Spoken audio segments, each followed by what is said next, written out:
What's up guys, Bloodshed here, bringing you the Wizard Explosive Blast Speed Farm build for Diablo 3, patch 2.6.1 in Season 12. Now this is a very oldie and a very goodie. The reason why we're revisiting this build again is because the Explosive Blast Wand, the Wand of Woe, got a 400% damage multiplier on the wand itself, and the Orb of Infinite Depth got a 10% damage stacking increase up to 4 times. So it has a 40% damage increase. It used to have a 20, so this got a little bump.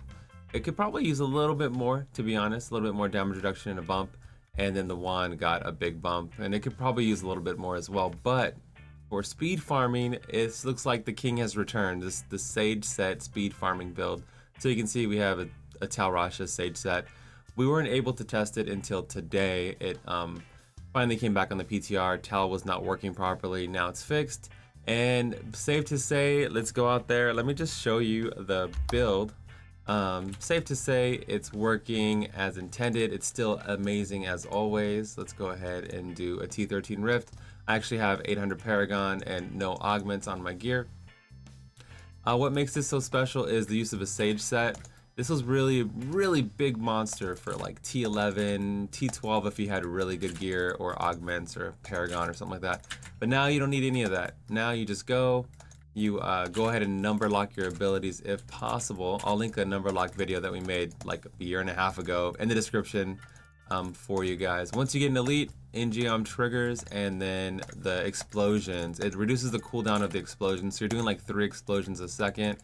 And the build really shines once Ingeom triggers. You also get, you know, unlimited teleports, but you can see it's crazy the amount of mobility and damage. You're a living bomb. This is one of my favorite builds ever in Diablo, just because it visually looks cool, and it's not so wizardy. I guess it's kind of wizardy, I don't know. It's just one of my favorite builds. We played it many times. I was actually using this in Season 11, and on T11, or when I would leech off my clan mates.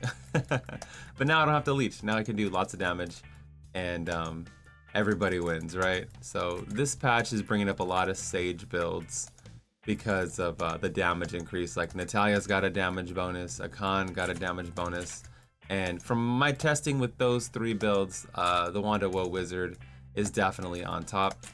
I would say you need about 52% cooldown with this build, 50 at the minimum. Even though you're using an Ingeom, I just find that to be a nice point for me. But Ingeom does lower the cooldown of Explosive Blast and Teleport and all that stuff by 10 seconds when you kill an Elite Pack, so you don't really need it. That's just what I would suggest. To do the damage in the build, you need to hit with 4 elements, so just follow the build exactly in the description. Where is the X? Where do we go around here? What is going on? Oh, here we go, up here. Let's get some elite kills. Push in over here. Focus and Restraint. You have to cast all 4 of your elements, like I was just saying. So you naturally are just gonna proc Focus and Restraint in the meantime. Trapped, Powerful, and Wreath of Lightning is what I like for speed. The Wreath actually does like a giant AoE around your character. It's like, you know, kind of looks like a conduit.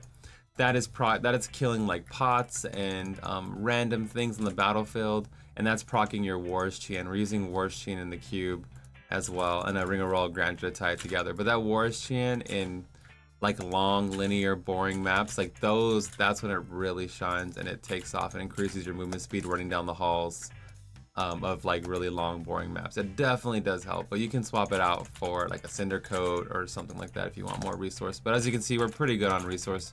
We don't really need anything, and this is out without me casting anything and being lazy, always dying in videos, you know. But we do this in one take, non-edited, you know, no bullshit, just right off the cuff, you know what I mean? So you guys can see a real you know, a demonstration of everything. You can even use a gold wrap in the cube if you like. I never want to die blood. You can swap out Wreath for Boon of the Hoarder gold wrap. That's fine, especially if you're trying to get some gold early season or whatever. It's really nice to get. Go ahead and pick up everything. The shoulder slot is a free slot. I'm using the corruption shoulders. Those actually got nerfed like a few seasons ago, unfortunately. But you can use homing pads. That'd be really good, especially for bounties if you're using this for bounties. If I was doing bounties, I would probably use the Archon like a Lightning Archon version or like a Veers or, you know, something like that. But you can use this for bounties, no problem. Just make sure you use homing pads. That way you can get out and not be stuck around. You know what I mean? Looking for pickup, requesting evac. Let's go. Let's kill some mobs and move on here. Of course, we're using Nemesis bracers and all that stuff, and you want explosive blast damage on your chest and your shoulders. And I think that's about it. Fire damage on your bracers. And that just about covers it. I hope you enjoy these style of videos. It's like a live version of the patch notes as the changes come through. There was a few different buffs and changes today, so you'll see more videos from the new changes, and I'm still catching up with the old changes. So that's gonna be all for me today. If you're new here, make sure to hit that sub button. We do this 6 days a week on YouTube, and I try to get as many videos as I can on YouTube. So 6 days a week streaming and as many videos on YouTube as possible. This is the Bloodshed. Yo, big shout out to Patreon bros too, always holding it down. And I'm out of here. Peace.